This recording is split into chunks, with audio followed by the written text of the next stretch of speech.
Welcome to the third round of the WCS Challenger League for Korea. We're going to find out which 4 players are going to the Premier League.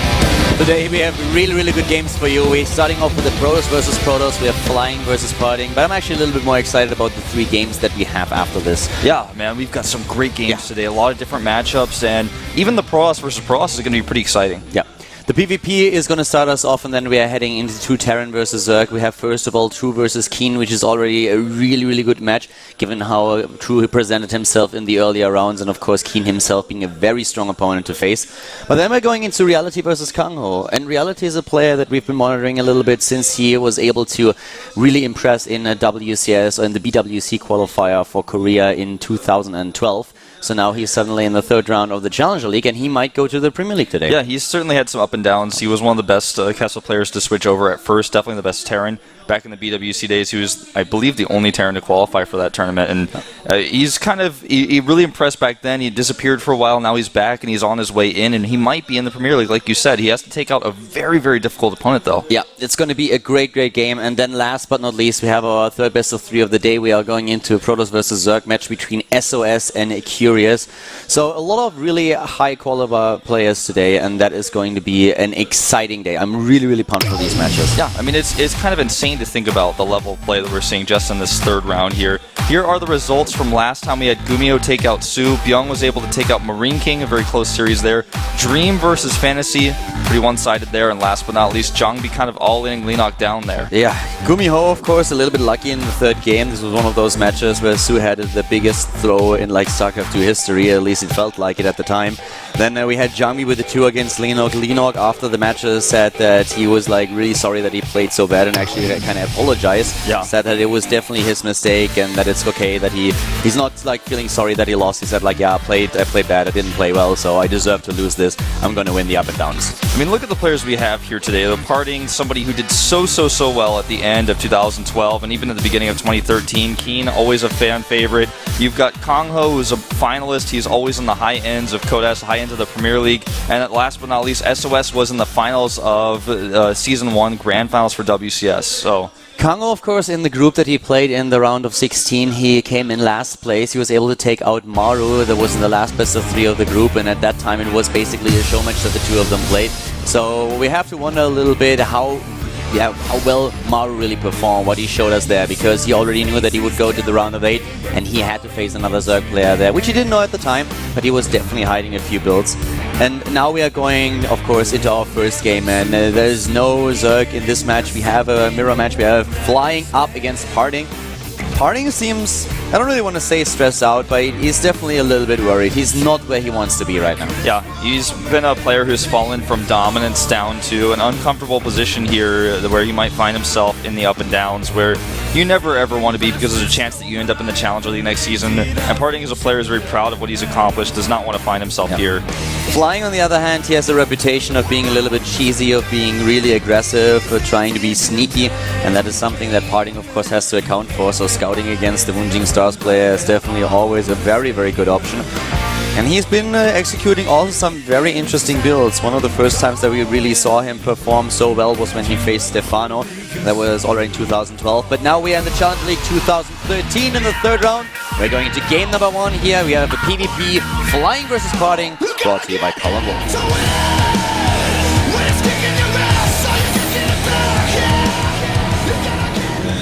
Starting to the bottom right, we have the Woongjing Stars player. He's starting in red, and it is, of course, Woongjing Stars Fly. Flying, like you said, very known for being out there with his play, kind of cheesy at times. And he's up against veteran, starting to the top left, a former StarTale player.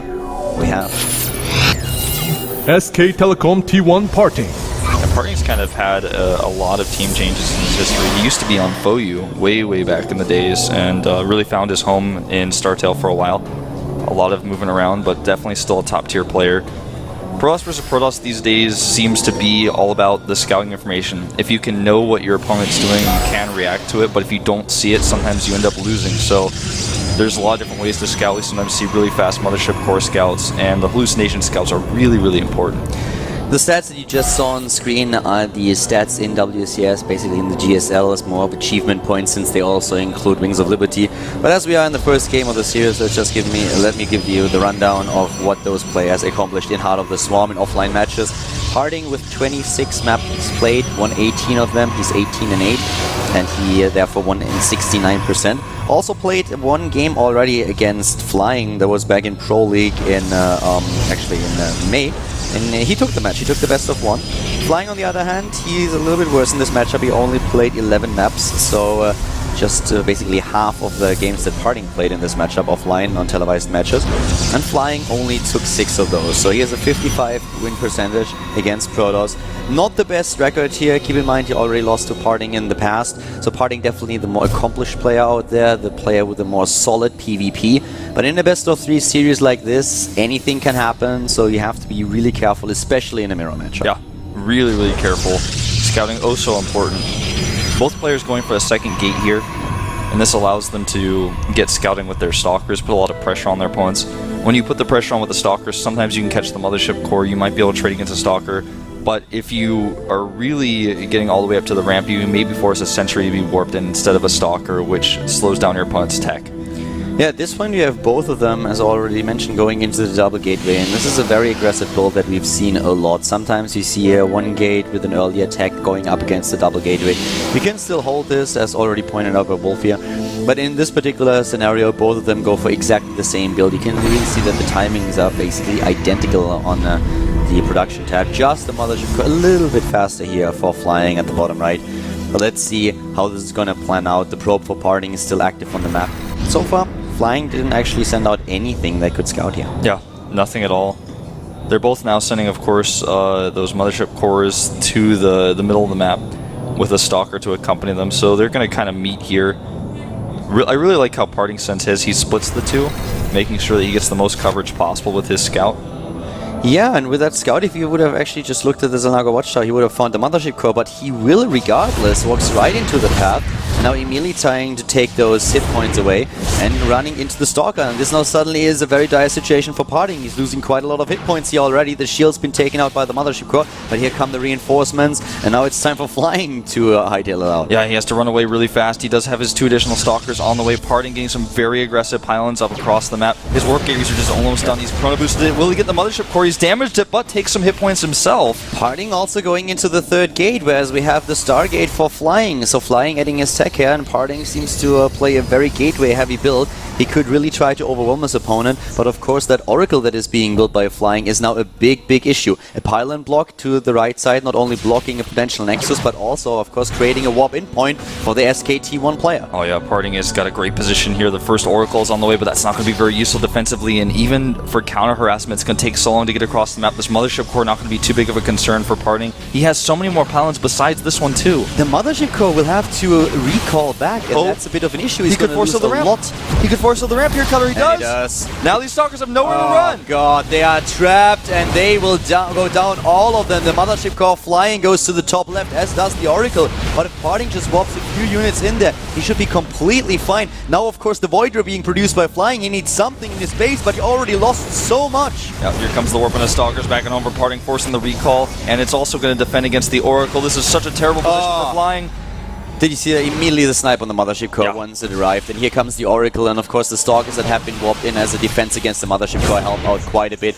Here comes Flying with everything that he has, but Parting in such a dominant position now. Parting doesn't even use the time warp yet. He's waiting until the last second. The Oracle, will it get away? It looks like it barely will, but that Oracle actually got a significant amount of kills, 6 kills in total, so let's see what Parting can do here. He needs to try to take down that Void Ray. Yeah. As soon as there are 2 or 3 Void Rays, Flying might be actually able to hold this. And so far he's pushed this back really nicely. He's losing a lot of mine time, but he hasn't lost very many probes, and all the probes he's losing mine time with kind of equals out where Parting what he lost during that attack. Yeah, and there we go again. Those Void Rays are just so good against Stalkers. Parting is really in a spot where he has to do something because the tech is still out there for Flying. And let's keep in mind that the Wounding Stars player has 25 Harvesters against 20.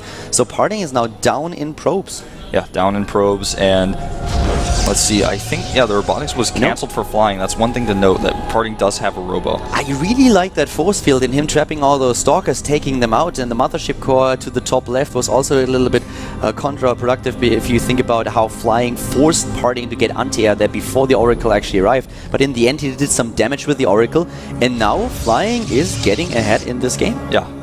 The one thing he's missing is Robotics Tech, but with the second Void Ray being produced, he looks like he just wants to break out of here and maybe even try to put a contain counterwise onto Parting here. Yeah, nice position here with the Oracle moving in from different direction, but there immediately the Stalkers and also, of course, the Nexus overcharge. And this is something that Flying realizes. He sees it and he's like, okay, well, running away won't help me. I will die here. So at least take down 2 additional probes to make it a bit more of an even trade. Yeah, and it looks like Parting is poised to take his Nexus here. So with that probe down there, he's got this contain, and with the force fields, he can buy so much time. Even with the Void Rays there, he can just keep force fielding him in exactly like this. He will have to be careful with his Stalkers, though. Yeah, can he take those Void Rays? It doesn't look like it. He still has to move back, and this was really well done by Flying. Parting already down Noble Supply, gets the space up a little bit faster, but still with the tech out on the map, Flying is still in a great position here. Yeah, those Void Rays just do an insane amount of damage to the Stalkers, and with that much damage output, you never really want to stick around. Even if the rest of the army's forced to up the ramp, you just have to get out. And Flying now taking the lead not only in the game, but also trying to get that momentum, taking out the first few pilots that are scattered across the map. He's in a really good spot here, and he tries to walk maybe up to the top left and do a little bit of poking here. We only have the Observer at the bottom right getting the scouting information, but at this point Flying has to feel really confident. Yeah, he certainly should. The one thing Parting still has going for him is that faster Robo, and he's also getting a little bit faster of a Forge and a slightly faster Nexus. So all these things can work in his favor just a little bit, but it just depends on how Flying transitions here. The Void Race he has really gives him a great defensive stance against the Immortals, and he may try to skip Immortals himself for a little while. Yeah, but time is working for Parting now that he started this earlier Nexus and that he got his Forge and also the Twilight out. So if Flying would have decided to walk across the map right away, I feel he could have done a lot here because of the lack of tech that we had of Parting. And with only Stalkers and already the Zealots on the ground for Flying, he should have been able to shield those Void Rays quite well and do a lot of damage. But as it is, Parting gets the time that he needs to not only catch up in the tech, but already get ahead. Yeah, and part of this comes from that lack of vision. If he knew the Nexus was coming up that quickly with so few units, he definitely would have walked across the map. He didn't have the sentries out for hallucinations yet, and he didn't have an observer. So for him, walking across the map, he didn't know would have worked out for him, and he was a little bit concerned about maybe Parting is just going to add some gateways, do an all-in instead. So that does definitely work in Parting's favor. And the game really, really even right now. Templar Archives goes up for Parting here. He's going to go into Archons before Colossi because he knows the Void Rays are definitely a threat for him. So a pretty aggressive start into the game with a block on the ramp with a force field for Parting, taking out the Stalkers. Flying kind of equalizing it after doing damage with the Oracle. And now we are in a position where both of them just getting their tech out, sitting tight for the time being on 2 bases, getting those upgrades. Tiny little bit faster for Flying here, but as already mentioned, the game at this point is very, very even. You can even see the structures here, once again highlighted by Legend. So both of them playing a really solid game so far, and the only difference that we basically have is that Parting has a few more Immortals on the map and Flying is relying on his Void Rays more. Yeah. Parting gets his Nexus up his third base a little bit faster, and his Twilight Council tech and his Temple Archives much, much further ahead. So that's not going to really matter too much for +2, but the Archons you could have out earlier might have come into play if Flying went for an attack. Notice that Parting also has the better gas bank because he mined that gas much faster as natural. And he's actually going to try to pressure here a little bit. And let's talk about something that Flying does not have. He is not going for any attempts to take a third base. He's getting the Dark Shrine instead. So Parting now on the move, trying to go to the bottom right and do a little bit of damage, pressuring his opponent. And even if he just buys himself a bit of time, that will mean that his third is going to finish and he can start to capitalize on that increased economy. Uh-oh, this is not a place Parting wants to be right now. He actually will need to recall, but he doesn't know it. He doesn't know it, and it may be too late by the time he does find out. I thought for a second he might have realized, but he's just going to walk back. He still has no idea that Flying's army is coming. He lost his observer earlier. He has no idea this army is coming towards his third base. He should just take down that Immortal and recall. He will have to recall either way, I feel, if he wants to get in a really good position. He just doesn't know yet. I think he's starting to realize now. I think he started already, didn't he? Like, at this point he should know, but he actually gets back just in time. Problem is really the ramp here. If Parting wants to go down that ramp and force fields are being used by Flying, they could put him in a bad spot. Oh, but he has the Archons already, so they can break through. He also has the overcharge since he didn't use the recall on the Mothership core. He's got double of those, and Flying, not only did he not really get anything done here, but he's losing more and more time on that third base he doesn't have because there's a stalker blocking it. It's a question whether those DTs will be able to do something for flying, and that would help him quite a bit. We don't have too many observers on the map for partying, but he's getting another one, and even with that, that's also something that could do quite a significant amount of damage if microed correctly. The Warp Prism here with the Immortal drop. Yeah, it could be very distracting because he's still continuing to poke with these units. Anytime there's an army that has any Void Rays in it, it can do so much damage to structures very quickly. Picks off the Observer as well here. And which is really important if the Observers are gone, the DTs. Oh, nice feedback there. I love that. Really well done, and here comes the drop in the main base on the other hand. He can take down that one cannon immediately, and that's exactly what he does. Here come those warp-ins, here come those DTs! He targets the Nexus! This is such a smart idea! He kills the cannon and targets the Nexus. Parting has an Observer nearby, but I think there may be too much DPS, especially with the Immortals helping out. Yeah, the Warp Prism is already gone. All those units will die eventually, but not before they take out the Nexus, and Parting also can't move his entire army into the main base, since Flying is just waiting for him to abandon the choke point. Yeah, and the Immortals just continue to do damage. Even the DT alive here still. He sends his Stalkers up, but the attack is good at the natural, and Flying, great multitasking here, needs to target with those Void Rays. Great timings here for Flying. He's moving in again. The Guardian shields are for both players, and now here comes the target from the Immortal by Parting, doing a great job here. The Void Rays moving in, but Flying actually losing a lot of supply, even though he did a lot of damage to the main base of Parting. Yeah, he used a lot of his resource for those DTs, and don't forget this whole time, yeah, he killed the Nexus, but Parting has had a fully saturated third base.